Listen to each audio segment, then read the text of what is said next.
नमस्कार दोस्तों, मैं सुमित मिश्रा स्वागत करता हूं एक बार फिर से आप सभी का एमजेटी एजुकेशन में। साथियों, भारत और कनाडा के रिलेशन लगातार गिरते जा रहे हैं और सबसे निचले स्तर पर आ गए हैं भारत और कनाडा के रिलेशन। भारत और कनाडा ने आपस में राजनयिक संबंध भी समाप्त कर दिए हैं। ऐसे में कनाडा आरोप पे आरोप भारत पर लगाता जा रहा है। एक और बड़ा आरोप अभी इसने लगाया है कि भारत की जो खुफिया एजेंसी है रॉ, जिसे हम लोग RANW कहते हैं, इसने लॉरेंस बिश्नोई की मदद ली हुई है वहां पर टारगेट किलिंग कराने के लिए कनाडा की धरती पर। और खालिस्तानी समर्थक जो हैं उनको वन बाय वन करके अज्ञात लोगों के रूप में जाकर के लॉरेंस बिश्नोई गैंग के लोग मार रहे हैं। और इसके लिए पूरा पीछे से फंड और पीछे से सहायता, पीछे से हेल्प RANW कर रही है। ये मैं नहीं कह रहा हूं, ये कनाडा के ऑफिशियल्स कह रहे हैं। आप ये बात खुद सुन लीजिए। But what we've seen is from an RCMP perspective, is the use of organized crime elements, and I will say and it's been publicly attributed and claimed by one organized crime group in particular, which is the Bishnoi group. So that's what we're seeing here in Canada. And we believe that that group is connected to agents of the government of India. One organized crime group in particular, which is the Bishnoi group. So that's what we're seeing here in Canada. And we believe that that group is connected to agents of the government of India.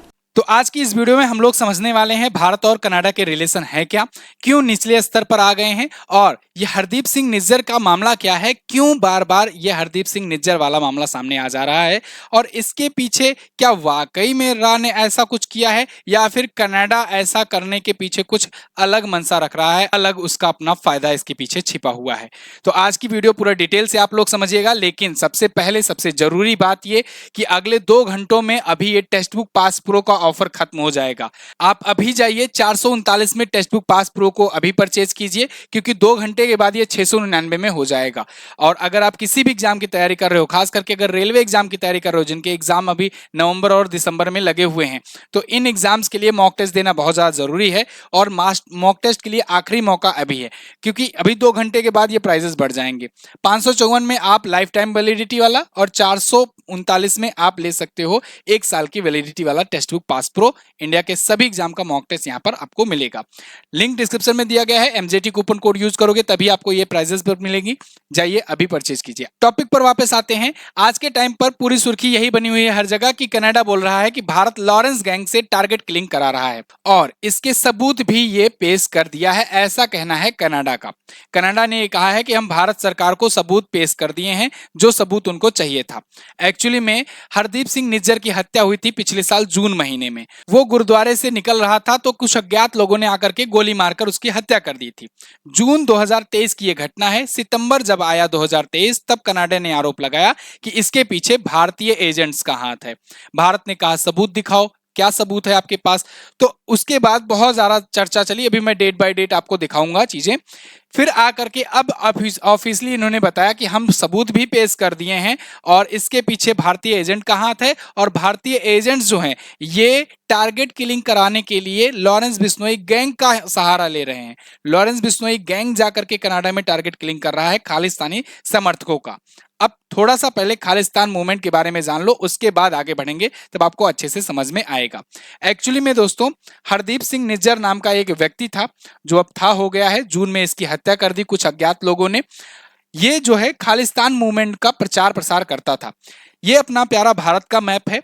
अपने प्यारे भारत की map में खालिस्तान जो समर्थक है ये चाहते हैं इसमें कुछ टुकड़े करना। खालिस्तानी समर्थक कुछ इस प्रकार से मैप शो करते हैं, और उसमें ये वाला हिस्सा जो है इसको खालिस्तान बताते हैं, और कश्मीर वाला हिस्सा पाकिस्तान का हिस्सा बताते हैं। मतलब आप देख रहे हो कितनी बुरी तरीके से यहाँ मैप को तोड़ मरोड़ करके पेश किया गया है।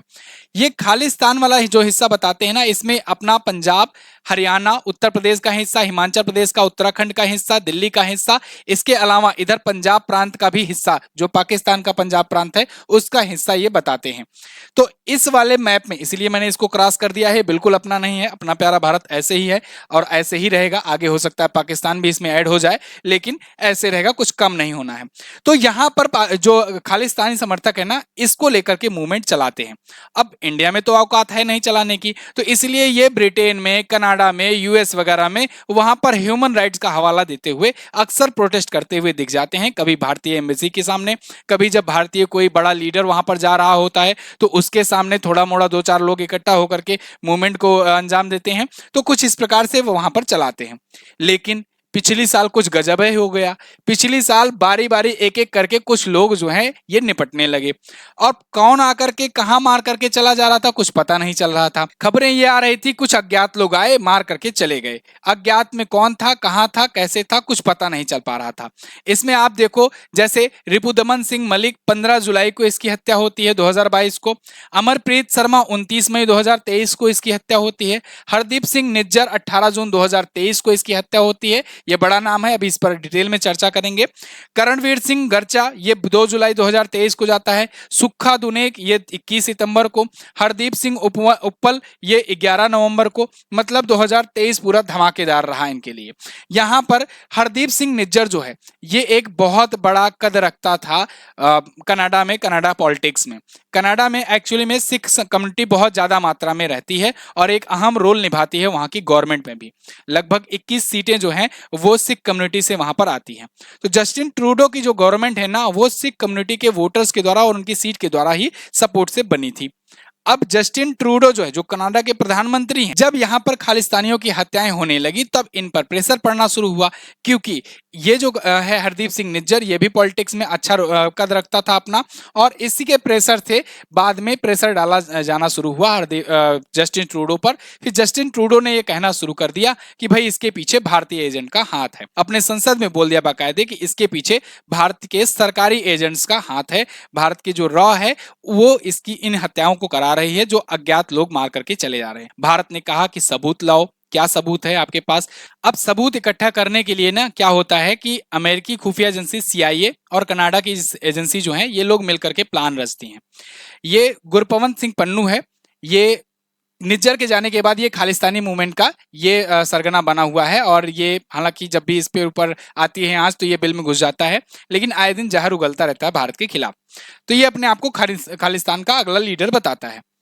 अब CIA जो है, जो अमेरिकी खुफिया एजेंसी है, ये लोग मिलकर के प्लान रचती हैं। इन्होंने इसको बुलाया अमेरिका में। ये अमेरिका गया और इस पर भी अटेम्प्ट हुआ, क्योंकि वहां पर भाई तड़पे हुए थे सब अज्ञात लोग लगातार तड़पे हुए थे खालिस्तान मूवमेंट को खत्म करने में। तो इस पर भी अटेम्प्ट किया गया। इस पर अटेम्प्ट करने के लिए ना जिस गनमैन को ढूंढा गया था, जिस गनमैन को हायर किया गया था, एक्चुअली में वो गनमैन ही CIA का एजेंट था। CIA ने मिलकर के साजिश रची हुई थी सबूत इकट्ठा करने के लिए। अब CIA सामने आती है और CIA इंडिया के सामने सबूत पेश करती है और कहती है ये देखो गुप्ता नाम का व्यक्ति है, और इसने पूरा नाम वो बताए थे, लेकिन यहां पर मैं प्राइवेसी की वजह से पूरा नाम नहीं लूंगा। ये बताती है कि गुप्ता नाम का एक व्यक्ति है और ये गनमैन को हायर कर रहा था इसकी हत्या करने के लिए, और हमारा ही एजेंट जो है गनमैन बनकर के गया था। ये रहा पूरा प्रूफ, और इसका लिंक जो है ये भारत के एजेंट के साथ है। ये कहकर के भारत को सबूत दिया। भारत ने कहा सबूत इज नॉट एनफ, सबूत ये बहुत ज्यादा वो नहीं है, कोई डायरेक्ट लिंक नहीं बनता है, ठोस सबूत दो तब हम मानेंगे। फिर वो बात चल गई। अभी यहां पर अक्टूबर 2024 में यहां पर इन्होंने कहा 13 अक्टूबर को एक चिट्ठी लिखी गई कनाडा के द्वारा भारत को, और इसमें यह कहा गया कि भारत के जो हाई कमिश्नर है ना संजय वर्मा और अन्य डिप्लोमेट्स जो हैं ये संदिग्ध पाए गए हैं, ये लिप्त पाए गए हैं ऐसी घटनाएं करवाने में, मतलब उन अज्ञात लोगों को हायर करके टारगेट किलिंग करवाने में। ये पत्र लिख करके इन्होंने दिया। अब जब ये पत्र लिख करके दिया तो भारत सरकार भड़क गई। भारत सरकार ने कहा कि हमारा जो डिप्लोमेट है, सीनियर डिप्लोमेट जो हाई कमिश्नर है, उनकी सिक्योरिटी तुम इंश्योर नहीं कर पाओगे। इसका मतलब है क्योंकि जब डायरेक्ट तुम ही एलिगेशन लगा दे रहे हो तो इसका मतलब है कि वो उनकी सिक्योरिटी खतरे में है, और हम अपने डिप्लोमेट को बुला रहे हैं, और साथ ही साथ में आपके जितने भी डिप्लोमेट हैं इनको 19 तारीख के पहले पहले बुला लो अपने यहाँ से निकलो। भारत ने 6 उनके ऐसे डिप्लोमेट को यहाँ से निकालने की बात कही। भारत ने कहा कि 6 कैनेडियन डिप्लोमेट यहाँ से निकल लो, 19 अक्टूबर होने से पहले पहले 12 बजे रात से पहले पहले यहां से निकल जाओ। और अपने भी जो सीनियर डिप्लोमेट जो हाई कमिश्नर है उनको बुला लिया गया। तो जब यहाँ के डिप्लोमेट वहां चले गए, वहां के डिप्लोमेट यहाँ चले आए, इसका मतलब है भारत और कनाडा के राजनयिक संबंध लगभग खत्म से हो गए हैं। आज के टाइम पर भारत और कनाडा के रिलेशन ऑल टाइम लो पर है, सबसे ज्यादा निचले स्तर पर है। अब सबसे बड़ी दिक्कत तो वो उन लोगों के लिए है जो लोग वहां पर जो साधारण लोग हैं, जो खालिस्तान वगैरह से इन सब से कोई मतलब नहीं है, जिनका जो सिख कम्युनिटी के लोग जो पढ़ने गए हैं, जो बिजनेस करने गए हैं, जो अपने परिवार वालों के साथ वहां रहने गए हैं, उन लोगों के लिए सबसे बड़ी दिक्कत है। क्योंकि यहाँ राजनयिक संबंध जब खराब होंगे तो उनकी कोई सुनने वाला वहां नहीं होगा। क्योंकि किसी दूसरे देश में रिप्रेजेंटेशन एम्बेसीज ही करती हैं। अगर वहां के किसी भी नागरिक को अगर कोई दिक्कत आती है उस देश के, तो वो अपनी देश के सबसे पहले एम्बेसी में ही संपर्क करता है। कल को कुछ भी होगा वहां के भारतीयों को तो वो किसके पास जाएंगे? अच्छा, संजय कुमार वर्मा जी जिनको वहां से भेजा गया है या कहें कि भारत ने बुला लिया है, वो कौन है, इनके बारे में जानो। कनाडा ने बताया है कि ये पर्सन ऑफ इंटरेस्ट हैं, मतलब कि ये संलिप्त पाए गए हैं इनके अनुसार, कनाडा के अनुसार, कि इनका इन्वॉल्वमेंट है ऐसी घटनाओं में, इसलिए भारत ने इनको बुला लिया है इनकी सिक्योरिटी के लिए। ये दोस्तों सीनियर डिप्लोमेट हैं, हाई कमिश्नर है कनाडा में भारत के। ये इससे पहले भी कई जगहों पर भारत के लिए काम कर चुके हैं, वियतनाम में, तुर्की में, चाइना में, है ना, बहुत जगहों पर, हांगकांग में ये भारत के एम्बेसीज में काम कर चुके हैं। काफी सीनियर डिप्लोमेट हैं। भारत और कनाडा के रिलेशन में काफी हद तक इन्होंने सुधार करने का बहुत प्रयास किया। लेकिन जब जस्टिन ट्रूडो ही राजनीति से प्रेरित हैं तो फिर क्या ही किया जा सकता है। अब जस्टिन ट्रूडो पर आते हैं कि क्यों वो ऐसा कर रहे हैं, क्यों वो पूरा पूरा खुला सपोर्ट कर रहे हैं निज्जर की, या कहें कि क्यों भारत पर ऐसा आरोप लगा रहे हैं, इतना मतलब कि बड़ा रिस्क ले रहे हैं, पूरा पूरा दांव पर लगा दे रहे हैं। सोचो, सिर्फ ऐसे ही राजनयिक रिलेशन ही नहीं होते हैं, बिजनेस रिलेशन भी इंपैक्ट आएगा, बहुत सारी चीजें इंपैक्टफुल होंगी। वहां पर जो भारतीयों के द्वारा बिजनेसेस चल रहे हैं जिसकी वजह से वहां की इकोनॉमी भी चल रही है, और भारत के द्वारा जो इंपोर्ट एक्सपोर्ट हो रहा है सब डिस्टर्ब होगा। लेकिन ये सब रिस्क पर लेकर के जस्टिन ट्रूडो क्यों कर रहे हैं ऐसा? कारण है चुनाव। चुनाव वहां पर बहुत ज्यादा करीब है। और जैसे आपने देखा कुछ दिन पहले मालदीव में ऐसा हुआ था ना, इंडिया आउट कैंपेन चलाए ये लोग, उसके बाद फिर अब आकर के गिड़गिड़ा रहे हैं, भारत से लोन मांग रहे हैं। ऐसे ही कनाडा का भी हाल होने वाला है। चुनाव आने वाला है और जस्टिन ट्रूडो के पास कुछ बचा ही नहीं है, मरता क्या ना करता वाली स्थिति आ गई है। एक्चुअली में जगमीत सिंह नाम का एक लीडर है, सीनियर लीडर, उनके पास कई सीटें थी और उनके समर्थन से ही इनका यहां पर सरकार बना था। वो सिख कम्युनिटी को बिलोंग करते हैं और लगभग 21 से 22 सीटें समर्थन दिए थे इनका। लेकिन कुछ महीनों पहले वो समर्थन अपना वापस ले लिए थे। तो जब वो समर्थन अपना वापस ले लिए थे अपने पार्टी से, तो सिख कम्युनिटी पूरा पूरा इनसे हट गई थी। अब उसी सिख कम्युनिटी को खुश करने के लिए ये यहाँ खालिस्तान टाइप का मूवमेंट वालों को फिर से बढ़ावा दे रहे हैं। ये हवाला देते हैं कि हमारी जो सॉवरेंटी है इसको खतरा है, हमारी धरती पर कोई आकर के किसी को मार नहीं सकता, वगैरह वगैरह। लेकिन सभी लोग तो वहां खालिस्तान समर्थक हैं नहीं, सभी सिख कम्युनिटी तो खालिस्तान को सपोर्ट करती नहीं है। कुछ ही ऐसे लोग हैं, कुछ ही ऐसे उपद्रवी हैं जो खालिस्तान खालिस्तान करते हैं। लेकिन एक मूवमेंट टाइप का बनता है, एक सिंपैथी गेन करने के लिए ये कोशिश वहां पर कर रहे हैं। और इसीलिए भारत सरकार ने भी कह दिया है कि ये राजनीति से प्रेरित है, वही ट्रूडो हैं और वही इनकी पुरानी राजनीतिक धारणा है और वही इनका पुराना रवैया है, वही पुराना राग लाप रहे हैं, कुछ भी नया नहीं है। भारत ने भी ऑफिशियली ये बोल दिया है कि ये जो बयान है जस्टिन ट्रूडो का, या जो चीजें ये बोल रहे हैं इस समय कि सबूत दे दिए हैं, ये कर दिए हैं, वो कर दिए हैं, ये सब राजनीति से प्रेरित है। इसके पीछे कोई भी ऐसा पुख्ता सबूत नहीं है। लास्ट में आ जाते हैं लॉरेंस बिश्नोई पर कि लॉरेंस बिश्नोई का नाम क्यों आ रहा है, लॉरेंस बिश्नोई को क्यों आगे आकर के कह रहे हैं। तो देखो, अगर आप लोग थोड़ा सा नोटिस किए होंगे तो अभी कुछ दिन पहले ही बाबा सिद्दीकी की हत्या हुई। एक एनसीपी के सीनियर लीडर और पूर्व मंत्री रहे महाराष्ट्र सरकार में बाबा सिद्दीकी, इनकी हत्या हुई। कुछ लोगों ने आकर के हत्या कर दी। इसकी जिम्मेदारी लॉरेंस बिश्नोई ग्रुप ने ली। अब लॉरेंस बिश्नोई ग्रुप ने जब इसकी जिम्मेदारी ली तो सलमान खान वाला मैटर फिर से ताजा हो गया, क्योंकि लॉरेंस बिश्नोई जो है सलमान खान को मारने के लिए कई बार धमकियां दे चुका है।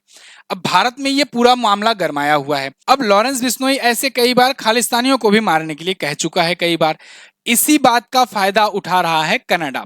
कनाडा कुल मिलाकर के ये जो अभी हवा चल रही है ना, इसी में अपना भी बात उठाने की कोशिश कर रहा है। क्योंकि जब से ये बाबा सिद्दीकी की हत्या हुई है उसी के बाद से ही ये कनाडा जो है फिर से अग्रेसिव होकर के ये लॉरेंस बिश्नोई का राग लापना शुरू कर दिया है। क्योंकि फिर लोगों में सेंटीमेंट ये बढ़ा ही है अभी वहां पर, और फिर से वहां पर ये भी अगर बीच में लगा दिया जाएगा कि भारत सरकार जो है ये लॉरेंस बिश्नोई की मदद से यहाँ पर हत्या करवा रही है, तो फिर एक प्रकार से सबूत भी हमें नहीं पेश करना पड़ेगा, डायरेक्ट लिंक भी नहीं बताना पड़ेगा कि गवर्नमेंट जो है वो डायरेक्टली इन्वॉल्व है, क्योंकि हम ये कह देंगे कि गवर्नमेंट जो है ये प्राइवेट ग्रुप्स का या कहें गैंग का सहारा ले रही है हमारे जो लोगों हैं या कहीं खालिस्तानी समर्थक हैं उनको मरवाने में। तो इसीलिए कनाडा जो है इसका ऐसा कर रहा है। बाकी सब कुछ बेसलेस है, ये भारत सरकार ने खुद ही अपने ऑफिशियल स्टेटमेंट में कह दिया है। बाकी इस मुद्दे पर आपकी क्या राय है, कैसी लगी हमारी वीडियो, आप लोग कमेंट करके जरूर बताइएगा। ऐसी और वीडियोस और ताजा अपडेट पाने के लिए चैनल को सब्सक्राइब जरूर करके रखिए। मिलते हैं अगली वीडियो में, तब तक के लिए नमस्कार, जय हिंद, वंदे मातरम।